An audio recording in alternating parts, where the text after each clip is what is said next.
Recently, I decided to watch every single Studio Ghibli film, and yes, I mean every single Studio Ghibli film. I'm talking about Howl's Moving Castle, Ponyo, Tales from Earthsea. I mean every one of them, Porco Rosso. And one thing I will learn about Studio Ghibli films and why they're timeless and why even when I was younger I didn't even recognize they were anime is because they refuse to give you a consistent plot. Now, I know what you're thinking. I love the plot of Studio Ghibli films. You do. I'm sure you do. You love the Ma in Studio Ghibli films as well. Ma is the emptiness within it. If you don't know what Ma is the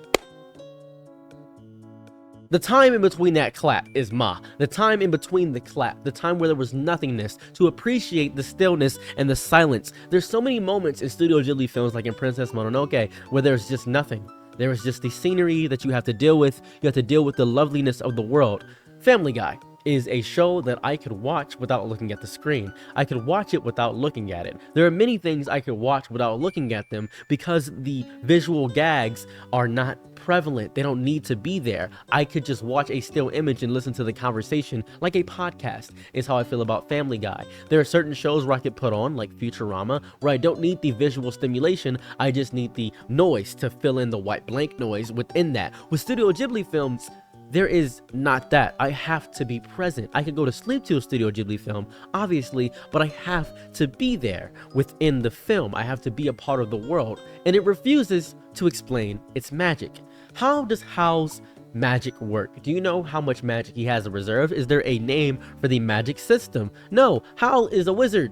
And that's pretty much it. He goes by many different names, Pendragon and sorts. That is just how he operates. How does the demons form in Princess Mononoke? You would guess hatred, but where does that come from? It doesn't explain anything. We are merely given a small aspect into the world. And Ponyo, how has Ponyo become so powerful? Is it because she's wanting the aspect of being a human? Who knows? Why can't all the other Ponyos be powerful? We don't worry about that. That's not the question we're here to answer. We are here to be a little smidgen, a fragment of this world we are supposed to enjoy and witness the beauty of Studio Ghibli, or Ghibli, however you say it. With My Neighbor Totoro, I didn't ask, well, did people just know about Totoro? No, I didn't ask that question. I didn't ask any questions. I just wanted to be a part of the world. I noticed this more prevalent with The Boy and the Heron. I didn't understand that film at all. The Boy and the Heron, I didn't grasp at all. How does the other world work? What is going on? Why is David Bautista voicing a parrot? I don't know what's going on in the film. I didn't care. In most Studio Ghibli films, the plot is so secondary. In Spirited Away, I don't care that the family got turned into pigs. I don't care about Yababa, how the magic works. I am here to learn about how she's going to get her parents back. What is she going to do? I'm not questioning the mysticism. The mysticism is just there. We are just like her. We are learning the world as it goes on. We are learning it as it happens. In most Studio Ghibli films, we are put in the character's place of learning how the world operates. Let's take my favorite Studio Ghibli film of all time, Kiki's Delivery Service. Kiki's Delivery Service. Kiki, we know she's a witch. She can fly. That is the only witch trait we know. She can fly. Whoa, a real witch. People know about witches in the world. They're not really freaking out the fact that she has magic. Even the cop says, listen, I know you're flying around, but I gotta give you a ticket. You don't have any parents. They just accept that in the world. Kiki is still put in the world of that we're discovering how it operates. We know how the real world operates, but we're subverted on its expectations of how the world operates. Kiki is the magic. We are in the guise of Kiki. The magic doesn't get explained. Kiki is learning how our world works with its laws and systems and how it operates. So we don't know about witches, but we're not too pressed about it. We just think it's a great way to get deliveries. We think you can deliver things fast. Thank you for being a good deliverer. That's how it operates. We understand witches exist. We still gotta follow the rules of the world.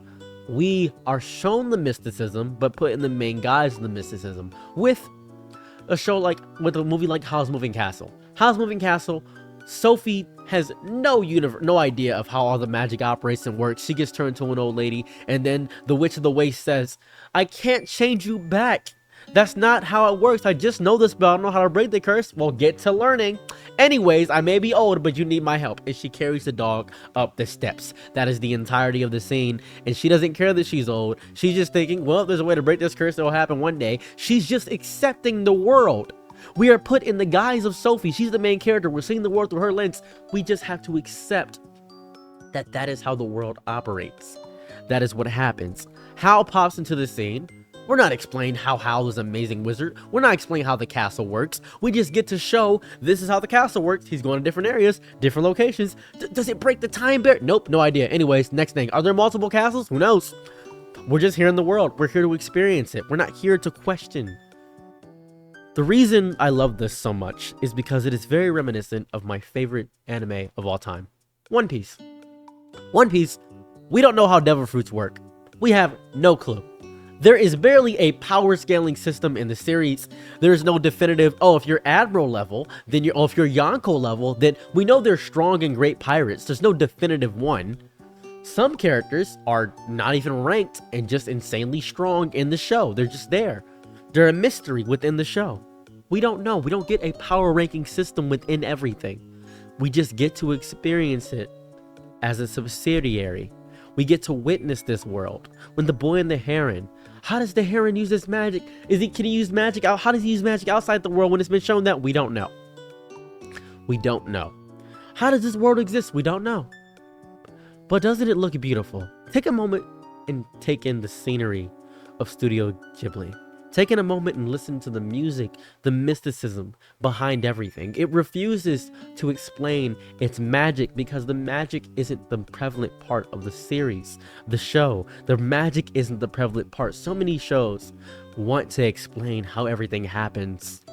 Star Wars episodes 1 through 3. Oh, mini-chlorians. Dragon Ball Super with its S-cells. The first Avatar wand. We got our bending from the turtles, the giant lion turtles.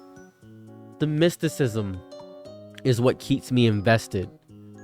With Avatar Last Airbender, the beginning one, not Legend of Korra, with the beginning one, they didn't explain anything. They almost refused to explain its magic. You're dodging a platypus bear. He sure is. What's a platypus bear? It's a bear and a platypus put together. That's what it is. Oh, okay. I get okay. Yeah. How did you get bending powers? Spirit world. How does the spirit world work? We'll give you a smidgen. We'll let you look a little bit into the spirit world, but we're not going to explain everything. Legend of Korra tried to explain the magic, and that's not good. You don't need to explain the magic. You just have to make it understandable. Do you know what I mean? You don't know what I mean. Hunter x Hunter has one of the most prevalent magic systems in all of fiction. It is very easy to understand. You can make a binding vow, same as Jujutsu Kaisen, with your soul in your chest and make a pact with yourself to limit it to increase its power. That is setting a self-imposed restriction upon yourself to increase that power. There are different kinds of people in Hunter x Hunter. Your personality somehow dictates what you are. A manipulator, a transmuter. You can be an enhancer. You can be a specialist. Each thing has its own subsection of how it operates. If you're good at one thing, you may not be good at another. If you're good at conjuration, you may not be good at enhancing. There are different ways the power system works based on not only your personality, but what you want to spec into. It is specific in that aspect. And I love that about Hunter x Hunter. It's great when it does that. That is super fun, and I think that's good. It didn't explain the magic, though. It just made it understandable. Jujutsu Kaisen does not explain the magic, but it also doesn't make it that understandable, so it makes it very difficult for me to understand that. That is an issue of wanting to make something be elusive by also understandable. You ruin it. Studio Ghibli refuses to do either of these things. It says, this is a scenery. This is nature. Okay. Yes. Well, what about the... No. Ignore all of everything else. This is nature. Are you here for this? I'm here for this. Good. I just needed you to be here for this. I love Studio Ghibli films because they refuse to explain the minutia. I wish more series did that. I wish there was more Studio Ghiblis. I really do.